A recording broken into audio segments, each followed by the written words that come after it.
Ceni se, kako te potpiše? Aleksandra Savić, stručni savjetnik Crvenog krsta Niš. Aleksandra, mlada si devojka i u ovoj kući si mlada. Prvo dobrodošla u jednu ovakvu lepu humanitarnu organizaciju koja se bavi ovakvim stvarima, koja je u stvari ne samo pojedine fizičke pomoći ljudima, nego nam mnogo znači to kad znamo da kome idemo da se obratimo za lepu reč kad nam nije dobro. Ovo je tradicionalna akcija ove organizacije. Koja je akcija u ovoj godini? Mi mesečno organizujemo bar jednu akciju u Crvenom krstu Niš, a u saradnji sa Zavodom za transfuziju krvi pratimo i akcije koje se sprovode u obrazovnim ustanovama i u ustanovama sa kojima imamo saradnju. Da li ste zadovoljni odazivom mladih ljudi koji su shvatili šta znači biti dobri davač krvi? Mi pokušavamo da motivišemo mlade ljude da daju krv. Oni su naša, da kažemo, nada, naši budući heroji, ljudi koji mogu da načine pozitivne promene u društvu.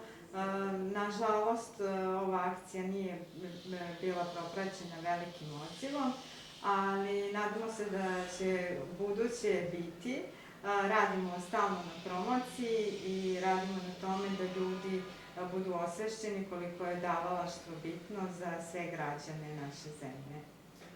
Današnji vremenski uslovi nisu bili baš najpogodniji za izlazak na ulicu, ipak je bila prevelika temperatura i mislim da je to osnovni razlog zašto ljudi se nisu mnogo odazvali u akciji. Nije da je bila prazna, ali dobro, bit će sigurno više od jeseni. Recite mi na koji način još možete, pored za ove ljude, mlađe ljude koji su dovoljni davaoci krvi, koje akcije još možete da organizujete i edukativne i zabavne i sve, da bi ljudi se družeći u stvari naučili šta znači svaka kap krvi? Mi organizujemo edukacije za mlade ljude, imamo i simulaciju same akcije da bi oni videli kako se odvija akcija davanja krvi, da bi se oslobodili nekih strahova, predrasuda koje imaju vezano za davalaštvo. Inače, i kada radimo promociju, mi ujedno sa ljudima razgovaramo o samom davalaštvu i oni imaju dosta pitanja i nedoumice po pitanju toga da li se stvara zavisnost ukoliko dajemo krv, pa moramo stalno da dajemo krv. Po pitanju nekih lekova koje koriste. Najbolje je da se ljudi konsultuju i sa lekarom, neke, da kažem, i manji zdravstveni problemi, ukoliko su kontrolisani uz redovnu terapiju, ne moraju biti, predstavljati kontraindikaciju za samo davanje.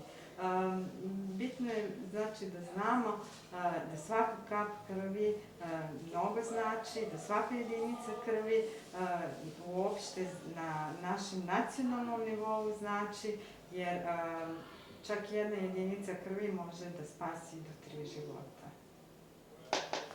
Hvala. Tako, imao sam divno sagovorite, kažem, toliko lepo, puno. Priča. Jeste. Pa super, drago mi je.